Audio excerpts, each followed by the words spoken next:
But Mitch, wanted to talk about something that you were bringing up, and is that there are single player things that you can do in Star Wars Battlefront. Is Battlefront a good single player game? No, it's really not. And I say this as someone who, obviously, if there was a campaign, I'd play it and I'd probably like it because Star Wars, yay, and DICE does really great shooter stuff. The campaign's maybe not their best specialty, but I'd still be excited to play it. Battlefront not having one means they focused entirely on this gigantic suite of multiplayer modes and maps and whatever else they're coming up with in the future.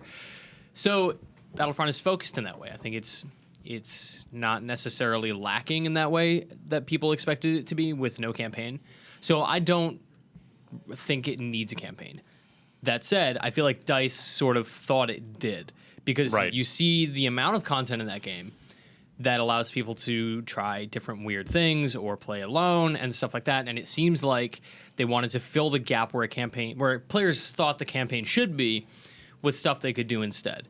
And that stuff is not, I mean, I think on its own, a lot of it's really good. But so what are these as a single player mode, solo activities that are there's built into the game? battles, and that is more like the original Battlefront, where you can jump in alone and you can play against an enemy team of AI, and you can get pickups, and it's sort of like kill confirm, where you get kills and you just grab a token, and that counts toward your team's score. It's good. It's a fun mode. It's very, very simple. It's not why you would play Battlefront, but it's there if you want to play offline. The survival stuff is really good. There's 4 maps, one on each planet, where it's 15 waves of dudes, each one getting increasingly difficult. So horde mode. Yeah, and it's really good on hard mode and higher. It's super tough. It's really challenging. It puts your skills to the test in a really interesting way. Again, really good. Not satisfactorily replacing a campaign. Yeah.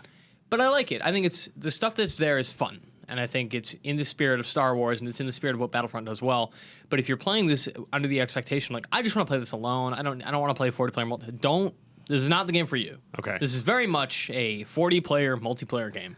I haven't tried it, but does that mode in particular do anything like environmental storytelling? Some of these games where they are a little bit more multiplayer focused try to tell the story not in a traditional narrative, like but by for example. Yeah, but like by exploring the world and by doing the things you do, you actually find things that kind of help tell the story. Does a little bit, have but that it's there's no arc, there's no anything of a grand scale. It's a lot of little stuff and a lot of fan servicey stuff. Like if you're on the Rebel Depot Tatooine map, it's this like Mos Eisley looking hangar where the Millennium Falcon is hanging out, and you can jump onto it and you can fight around it, and Luke's land speeder's in the corner, and there's X-wings in the hangars, and on the outskirts you can see like wreckage, and some of it looks like pod racers, and it's stuff like that you're like, oh, that's cool. Like there's Star Wars, cool. Yeah. But it's not like you're seeing like the remnants of a big Jawa right execution or weird messed up stuff like that, right? Like you're not seeing Tuskens like getting taking hints stuff out. at maybe events that might have happened around that weren't already in the movies. There's bits and pieces of that, like in the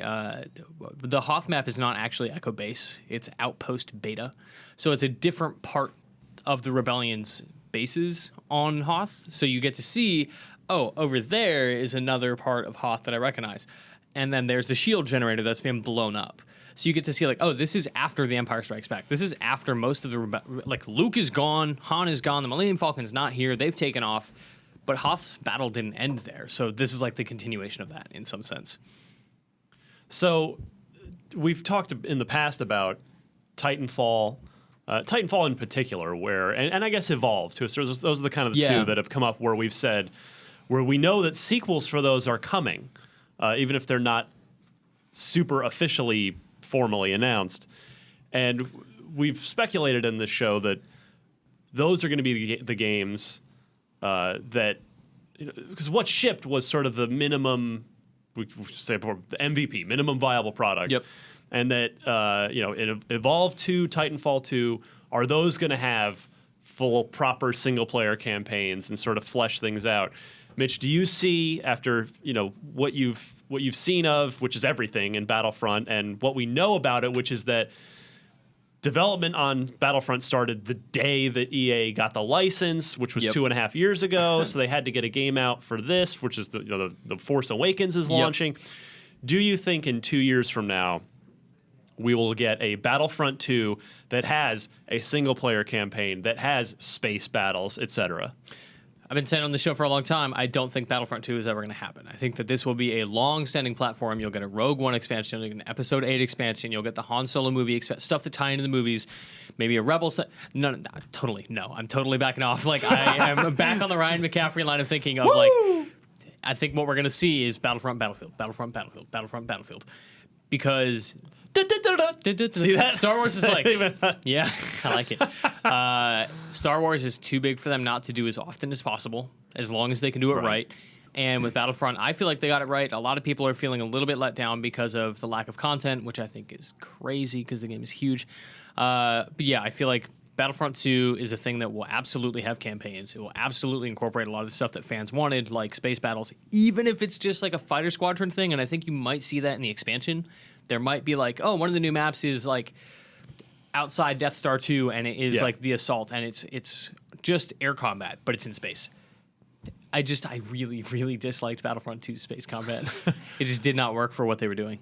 I really hope that there's 40 players is a lot. I really want to be able to have space battles in space and then be able to come down in atmosphere to the other 20 players fighting on the ground. That's the dream. That would be really cool. Especially like DICE is so good, and Battlefront has this, and Bad Company had it as well. Bad Company 2 introduced Rush, and we've seen that be implemented in Battlefield 4, and Supremacy is sort of the larger version of that, where both teams are doing the same thing.